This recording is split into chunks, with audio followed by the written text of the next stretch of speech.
New poster for Borderlands. From the producer of Uncharted and Venom is a hilarious endorsement. Incredible that this is coming out 10 years after the game it was based on was relevant but at the right time to be overshadowed by a new Mad Max movie anyway. It looks like the first Suicide Squad movie but for Borderlands. Can't wait to watch this horseshit. What's a movie nobody can convince you is good? The Notebook. I couldn't find the romance in it. I found it more toxic rather than romantic. Juror number 2. Felt like it was written by AI. Alan Richson says it isn't fun if Reacher is invincible. We live in an age where there are a lot of actors out there. I'm not gonna name names, but like, there are people who just kind of have to be invincible in their roles. And what kind of fun is that for audiences? He's talking about you, Dwayne. He's clearly talking about Paul Dano. Why are you calling out Steven Yeun like that, dude? Official poster for Jason Reitman's Saturday Night. Dead ringer for Chevy Chase on the poster. I was getting excited because I thought that was Nathan Fielder in the top left.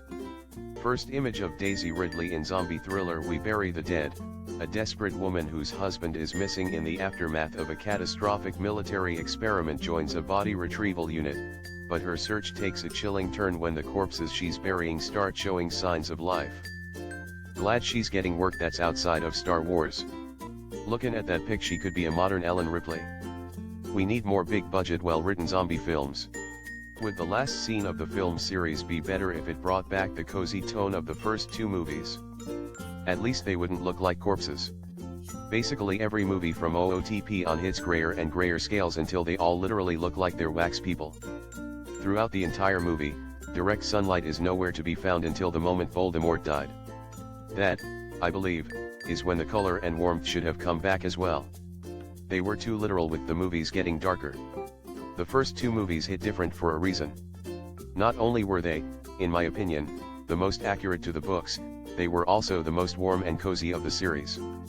Annie Jatu surpasses $2 billion mark, becomes first animated film to do so. That much out of an $80 million budget is crazy. The difference between China and the rest of the world is pretty fascinating at times.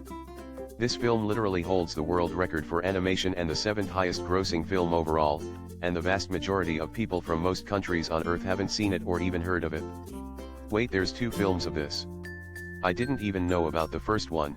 Sad face, Vin Diesel's Riddick, Furio begins filming. It's always been Riddick's goal to get home, so at least this may finish the franchise the right way. Hopefully a good script. Always liked the Riddick character. Did you guys know that Vin Diesel only does Fast and the Furious movies so he can pay for Riddick movies which then pay for the Last Witch Hunter sequels? No matter what they say about Vin, his Riddick series has been very watchable. I've enjoyed them all. Bruce Lee's depiction in Once Upon a Time in Hollywood is strange. Don't forget the scene later where he's shown training Sharon Tate and is perfectly pleasant. It's based on an urban myth of an altercation between Lee and Judo Gene Label. Label says it didn't happen.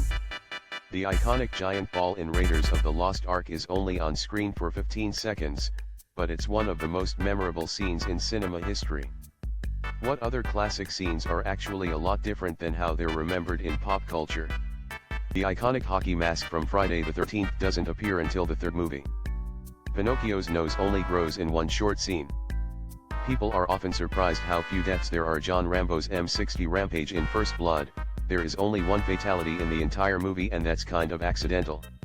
It's the sequels that have the stupidly high body count.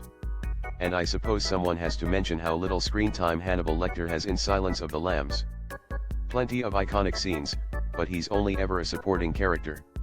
I watched The Terminator for the first time ever and the "I'll be back" line was way more understated than I thought it would be. He just casually says it to a cop who wasn't even paying attention to him. I thought it was like a big 3rd act pivotal line / the Terminator's last words. Nope. Just some guy. Who he then drove a car into. There is more blood in Jaws, a PG film, than the Texas Chainsaw Massacre, an R-rated film. At the start of Indiana Jones and the Last Crusade, 1989, Indiana's father is sketching in his Grail diary and asks, "May he who illuminated this, illuminate me." At the end of the movie, Indiana asks him, "What did you find, Dad?" And his father replies, "Illumination." The best Father's Day movie. Terrific way to wrap up the series. Riding off into the sunset with John Williams blasting. Movies don't change but their viewers do, movies that hit differently when you watch them at an older age. A Goofy movie. As a kid you connect with Max. He wants to be independent, be his own person and shoot his shot with the girl he likes. As an adult you connect with Goofy.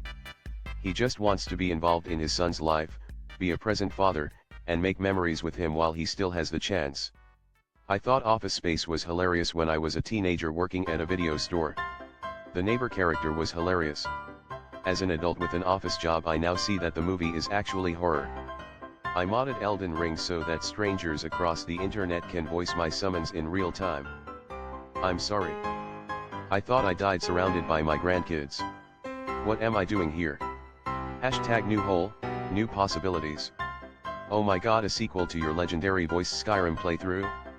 Does this one have Moonweed too? Can we take a body home? That got me. Vince Vaughn on why Hollywood shuns his brand of R-rated comedies. I'm so goddamn tired of these entertainment news sites just watching an episode of Hot Ones and making an article out of it. You motorboating son of a bitch, you old sailor, you. I do really miss raunchy comedies. Him and Jon Favreau should make another movie akin to Swingers and Maid. Like and subscribe.